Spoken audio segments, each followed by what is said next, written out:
Mr. President, we now have information that the Russians have now launched airstrikes in Syria, ostensibly against ISIS. In reality, it is not clear. In fact, there is information that some of these strikes were at homes, and the latest information is that the Syrian Observatory for Human Rights reports that at least 27 people were killed and that 6 children were among the dead.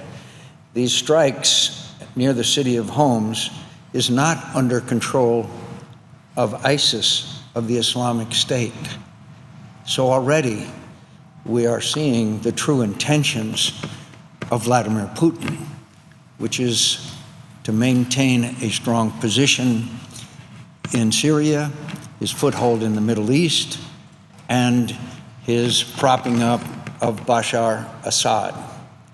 Bashar Assad, who has killed at least 250,000 of his own citizens through the horrible process of barrel bombing, has driven millions into refugee status with the full and complete support of Iran and Vladimir Putin.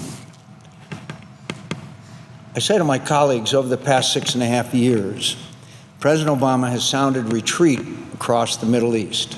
In fact, it was 1 year ago at this time when the President of the United States said, our strategy is to degrade and destroy ISIS. A report yesterday, some 28,000 European and some American have come into the fight on the side of ISIS.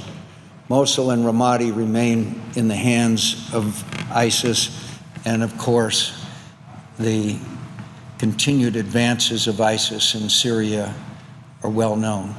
In short, a year ago after the President made that statement, there is no strategy, there is no success. In fact, we now see the result of this failure, which is a flood of refugees out of Syria and Iraq because they have given up hope of ever returning to their homeland. Our hearts go out to those who are victims and have had to flee their homeland in this. We see these refugees, and it breaks our heart when we see a little baby's body washed up on the beach. It didn't have to happen. It didn't have to happen.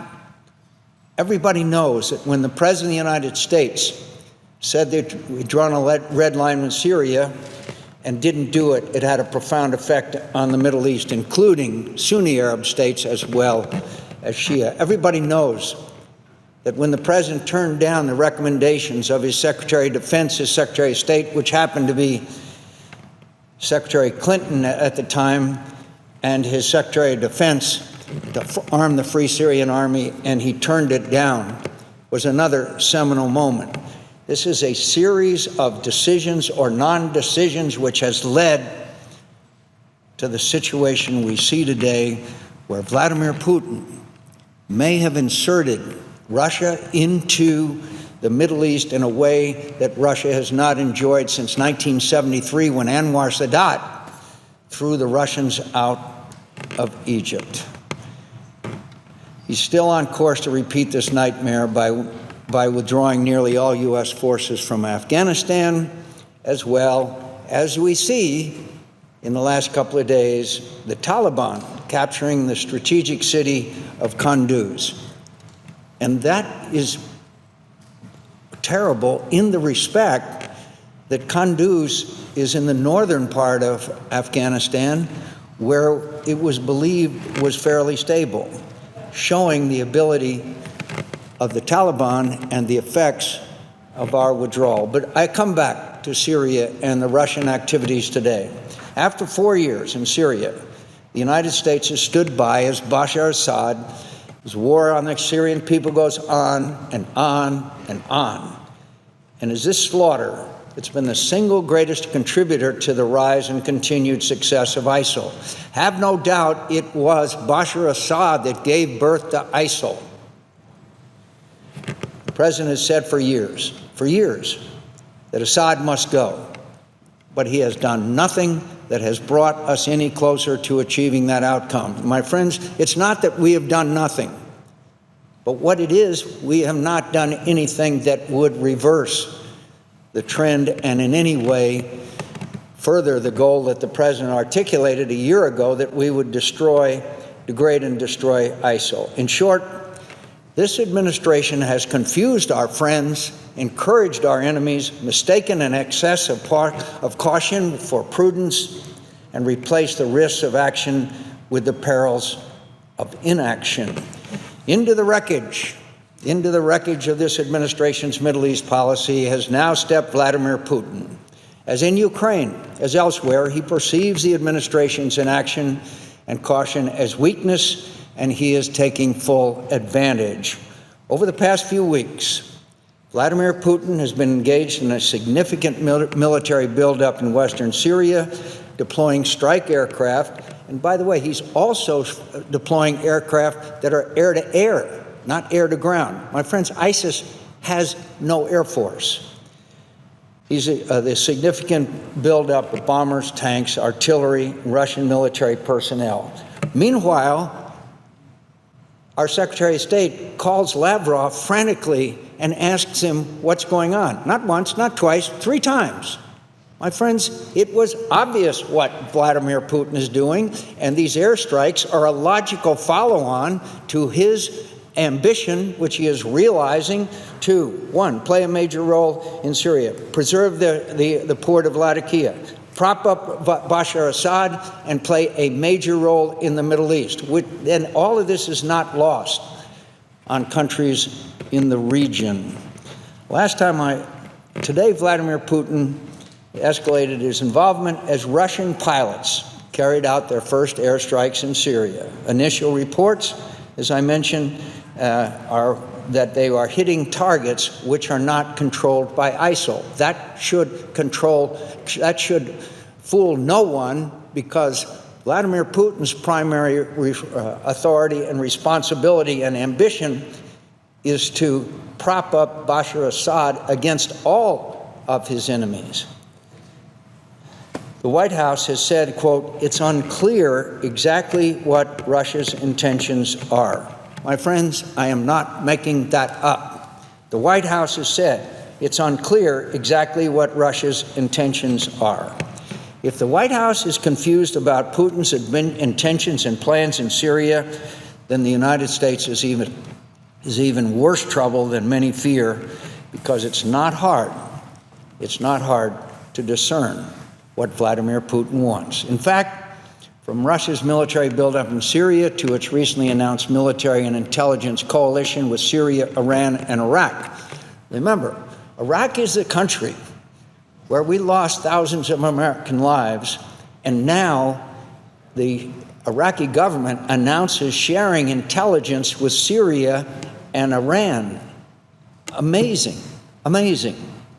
Putin's ambitions are blindingly obvious, my friends. He wants to prop up Assad, play kingmaker in any transition, undermine U.S. policy and operations, and ultimately expand Russian power in the Middle East to a degree, as I mentioned, unseen since 1973.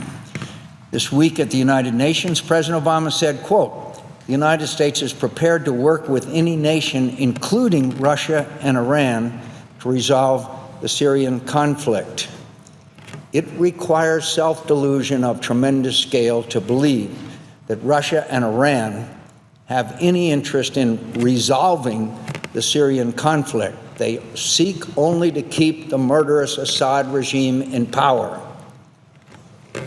Russia's intervention in Syria will prolong and complicate this horrific war, and the main beneficiary will be ISIL, which is fed off the ethnic and sectarian divisions fostered by the Assad regime. It is tragic, my fellow Americans, that we have reached this point. A Syrian conflict that has killed more than 200,000 people, created the worst refugee crisis in Europe since World War II, spawned a terrorist army of tens of thousands, and now created a platform for a Russian autocrat to join with an Iranian theocrat to prop up a Syrian dictator. It did not have to be this way. But this is the inevitable consequence of hollow words, red lines crossed, tarnished moral influence, leading from behind, and a total lack of American leadership. My friends, today in Washington Post, there's an article by David Ignatius, where Mr. Ignatius quotes Ryan Crocker, one of the great diplomats that I have ever had the honor and privilege to know. Ryan Crocker says, quote, "Russia has played a horrible hand brilliantly. We folded what could have been a pretty good hand," argues Ryan Crocker, a retired U.S. diplomat who has served in nearly every hotspot in the Middle East and is among the nation's wisest analysts of the region. Quote, "The Russians were able to turn a defensive position into an offensive one because we were so completely absent." Ryan Crocker is right. I would also remind my friends that because of American inaction, the countries in the region are making their own accommodations. Saudi Arabia, UAE, and Qatar have all been to Russia and arms deals. The Saudi Arabians have bought $17 billion worth of weapons from Russia. UAE, $7 billion. Qatar, $5 billion. Would that have ever happened 10 years ago? Of course not. But they see America leaving, and they are accommodating. And we have, of course, refused in many respects to give the kind of weapons, particularly that the Kurds need. Mr. President, I won't go on too much longer. I will summarize by saying that this is a very, very, very sad day for America in the world. The world is watching. It's not confined to the Middle East. We see Vladimir Putin continue to dismember Ukraine, and now some phony separatist elections are going to be held in the area that he now controls. The Chinese leader made some nice comments about how they would stop the hacking that they have been able to compromise our most important industrial, military, and other secrets. We'll see if that happens. But they're also continuing their expansion of the islands in the South China Sea. Throughout the world, an absence of American leadership is very visible and very understood by nations throughout the world. And today, we see Vladimir Putin attacking with his airplanes, not just ISIS, but others who are enemies of Bashar Assad. And I'd like to also add that these airstrikes are indiscriminate in nature, and there has been no attempt whatsoever to stop the horrible barrel bombing, as General David Petraeus recommended before the Armed Services Committee just a few days ago. So this is a bad day, and it's a time for American leadership. And it's a time that President Obama woke up to the realities in the world and reassert American leadership. And that does not mean that we're going to send thousands of ground troops back into Iraq or Syria. But it does mean that we develop a policy. In the case of Bashar, I am told that these bombings, that the American government has said that American planes should not fly, and that we have somehow approved of these airstrikes. I do not know if that's true or not. I hope that it's not true. What we should be saying to Vladimir Putin is that you fly, but we fly anywhere we want to, when and how we want to, and you'd better stay out of the way. That's the message that should be sent to Vladimir Putin. So I hope that the American people understand how serious this is, and that this rogue dictator named Vladimir Putin, who is a thug and a bully, can only understand a steadfast and strong American policy that brings America's strength back to bear. We are still the strongest nation in the world, and now it's time for us to act like it.